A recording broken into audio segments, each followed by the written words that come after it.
તો અમદાવાદ શહેરમાં વધ્યું વરસાદનું જોર. શહેરમાં પવન સાથે વરસાદ શરૂ થયો છે. સોલા, ગોતા, ચાંદોલિયા વિસ્તારમાં વરસાદી માહોલ છવાયો છે. ચાણક્યપુરી, મેમનગરમાં પણ વરસાદ વરસ્યો છે. તો અમદાવાદના અનેક એવા વિસ્તાર છે કે જ્યાં વરસાદી માહોલ જોવા મળી રહ્યો છે.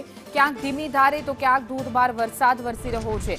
હવામાન વિભાગની આગાહી અનુસાર અમદાવાદમાં મેઘરાજા હાલ મન મૂકીને વરસી રહ્યા છે. કાળા ડિબાંગ વાદળો છવાયા. વહેલી સવારથી જ મેઘરાજા મહેરબાન થયા છે. અમદાવાદમાં વરસાદી માહોલ છવાયો છે.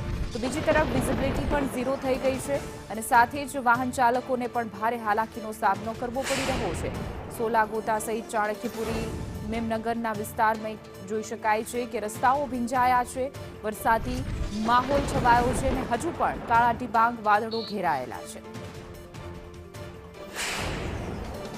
અમદાવાદ શહેરમાં લાંબા ઉકળાટ ઘણા સમયથી જોવા મળતો હતો અને ઉકળાટના કારણે લોકો પણ પરેશાન થઈ ગયા હતા. જોકે હવે 2 દિવસથી ઝરમર વરસાદ વરસવાનું શરૂ થતાં અમદાવાદ શહેરના વાતાવરણમાં ઠંડક પ્રસરી છે. જ્યારે 3 કલાક માટે ભારે વરસાદની આગાહી પણ અમદાવાદ શહેરમાં આપવામાં આવી છે. જોકે હાલ અમદાવાદના એસજી હાઈવે, ગોતા, સોલા સહિતના તમામ વિસ્તારમાં ઝરમર વરસાદ તો ક્યાંક વરસાદનું જોર પણ વધેલું નજરે છે તે પડી રહ્યું છે. વરસાદના કારણે લોકો, વાહન ચાલકો વહેલી સવારથી હેરાન થતા પણ નજરે પડી રહ્યા છે. જોકે પવન સાથે વરસાદની આગાહી આપવામાં આવી છે અને પવન સાથે વરસાદ અમદાવાદ શહેરમાં પણ ધીમી ધારે વરસવાનું શરૂ થયું છે.